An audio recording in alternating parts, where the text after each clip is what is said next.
जय श्री राम सभी को। सत्य सनातन धर्म की सदा ही जय हो, सदा ही जय हो, सदा ही जय हो।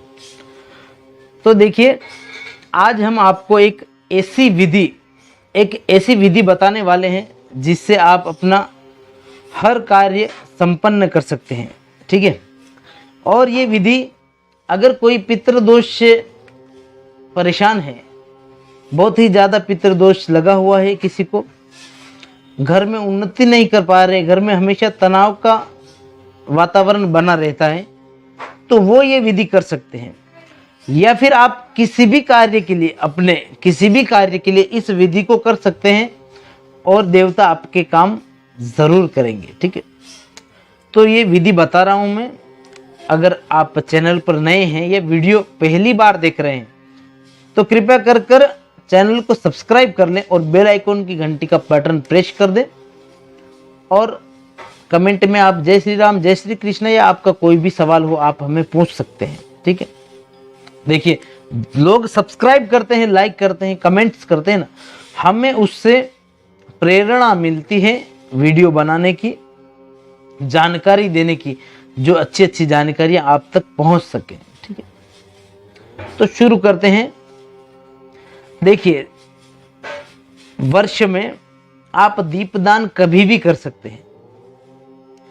कोई भी विधि, अध्यात्म में कोई भी विधि, कोई भी क्रिया करने के लिए संकल्प लेना बहुत ज़रूरी होता है। बिना संकल्प के कोई भी विधि पूर्ण नहीं होती है और आपका कार्य नहीं होता है।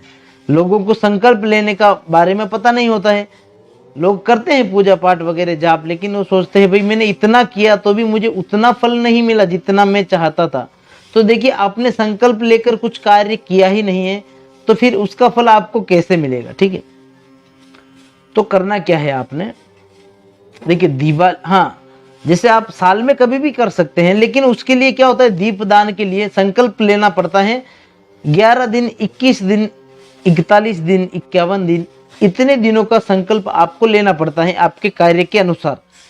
लेकिन साल में सबसे बड़ी अमावस्या जिस दिन होती है, जिस दिन तंत्र अपने चरम पर होता है,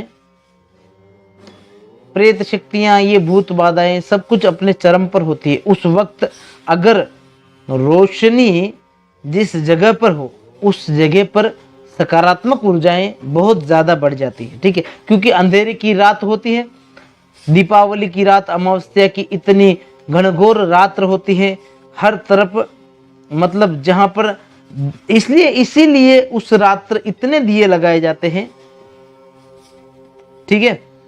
तो मतलब हमें दिए क्यों लगाने हैं और कैसे लगाने हैं, किस कार्य के लिए लगाने हैं, ध्यान सुनिएगा। अब दीपावली के दिन आपने कम से कम 11, 21, 51, 101, 108, 121, 111, 251, 201, इस प्रकार से आप दिए लगा सकते हैं। अपने सामर्थ्य अनुसार दिए ला सकते हैं। ठीक है। 11 से शुरुआत कर सकते हैं आप। अगर आपका सामर्थ्य है तो आप 1001, 1011 भी लगा सकते हैं, 1008 भी लगा सकते हैं। देखिए, जितने दिए, आपका सामर्थ्य है और आप अगर कम दिए लगा रहे हैं तो फिर उसका फल कम मिलेगा। आप सचमुच आपका सामर्थ्य नहीं है और आप 11 दिए ही लगाने जितना आपका सामर्थ्य है तो आपको उसका 100% रिजल्ट मिलेगा। लेकिन आप सामर्थ्यवान हैं 500 दिए लगाने के, अगर आप कंजूसी कर रहे हैं तो फिर आपका कार्य स्लो प्रोसेस हो जाएगा। ठीक है। ये ध्यान में रखिएगा। अब आपने दीपक दान किसे करना है, देखिए, आप किसी भी कार्य के लिए दीप दान कर रहे हैं या फिर अपने पूर्वजों की मुक्ति के लिए या पूर्वजों की शांति के लिए, पितृदोष मुक्ति हेतु अगर आप दीप दान करना चाहते हैं तो आप शंकर भगवान को साक्षी मानकर दीपदान करना है आपने। ठीक है। और अगर आप स्वयं शंकर भगवान को ही दीपदान करना चाहते हैं, उनके परम भक्त हैं, तो आपने उनका नाम लेकर ही दीपदान करना है। लेकिन अगर दूसरों के लिए कर रहे हैं दीपदान, किसी भी देवी देवता के लिए, तो शंकर भगवान को साक्षी मानना बहुत ज़रूरी है। क्योंकि तंत्र भोलेनाथ ने ही उत्पन्न किया है, सब कुछ उनसे ही जुड़ा है, उनसे ही शुरू है और उनसे ही खत्म है। तो भोलेनाथ की महिमा तो सभी जानते हैं। अब चलिए बताते हैं। अगर पूर्वजों की मुक्ति के लिए, पितृदोष के लिए, शांति के लिए आप अगर दीपदान करना चाहते हैं तो आपने संकल्प क्या लेना है, आपने अपने दाहिने हाथ में थोड़ा जल ले लेना है, गंगा जल होगा तो और उत्तम, जल ले लेना है, थोड़े पुष्प, थोड़े अक्षत ले लेने हैं और आपने संकल्प लेना है। संकल्प लेते वक्त आप अपना नाम, अपना गोत्र, अपना एड्रेस, ये सब कुछ आपने उसमें बताना है, आपके माता पिता का नाम। अब देखिए संकल्प लेने की पूर्ण विधि तो हमने अपने चैनल पर डाल रखी है, आप देख सकते हैं। ठीक, संकल्प लेकर भाई हम कि शंकर भगवान को, भोलेनाथ को हम साक्षी मानकर ये दीपदान कर रहे हैं। आप हमारे पूर्वजों को शांति दें, उन्हें मुक्ति प्रदान करें। मैं आपका छोटा सा दास हूँ, आपका पुत्र हूँ, मुझ पर कृपा करें। हे भोलेनाथ मुझ पर कृपा करें, हे भोलेनाथ मुझ पर कृपा करें, त्राहि माम त्राहि माम त्राहि माम, ये प्रार्थना करनी है आपने और जल को छोड़ देना है। ये हो गया संकल्प लेना। अब जितने दियों का संकल्प लिया है आपने, उतने दिए आपने दिवाली के रात्रि में प्रज्वलित करने हैं।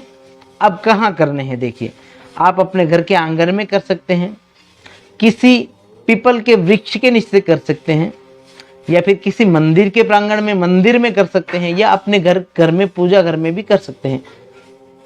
जितना स्पेस आपको चाहिए वहां पर कर सकते हैं, कोई प्रॉब्लम नहीं है। ठीक है। और अगर किसी भी देवी को आप दीपदान कर रहे हैं तो लंबी बाती का दिया लगाना है आपने। अगर किसी देवता को दीपदान कर रहे हैं तो फूल बाती का दिया आपने लगाना है, ये ध्यान रखना है। तेल का दीपक करना है आपने। और अगर पूर्वजों को अलावा अगर आप किसी दूसरी चीज के लिए दीपदान करना चाहते हैं, ठीक है, तो भी कर सकते हैं। अगर घर में बरकत नहीं है, पैसा रुकता नहीं है, या आप कर्ज, बहुत ज़्यादा कर्जा है, या फिर आप तनावपूर्ण जीवन जग रहे हैं, घर में तनावपूर्ण माहौल बना रहता है, उसके लिए भी दीपदान कर सकते हैं। अब देखिए बहुत ज़्यादा कर्जा है, पैसों का तंगी आ रही है, ठीक है, व्यवसाय नहीं चल रहा है आपका, तो मेरा एक सजेशन है कि आप 251 दीपक का दीपदान करें। भोलेनाथ को, शंकर भगवान को साक्षी मानकर शंकर भगवान को ही दीपदान करना है, या फिर बजरंग बली को दीपदान कर सकते हैं आप कि मैं बहुत दुखी हूं, जो मैंने प्रार्थना बताई उस प्रकार मुझ पर दया करें। और इस दिवाली में इतने दीपक का दान कर रहा हूं, अगली दिवाली को मैं इससे भी दुगने दीपक का दान करूंगा, लेकिन मुझको अगली दिवाली आने तक मेरा फला काम हो जाना चाहिए। ये प्रार्थना आपने करनी है। ठीक है, 100% आपका काम होगा। हाँ, 251 दिए नहीं है तो कोई बात नहीं, आप आपके सामर्थ्य अनुसार दिए लगा सकते हैं। ठीक है।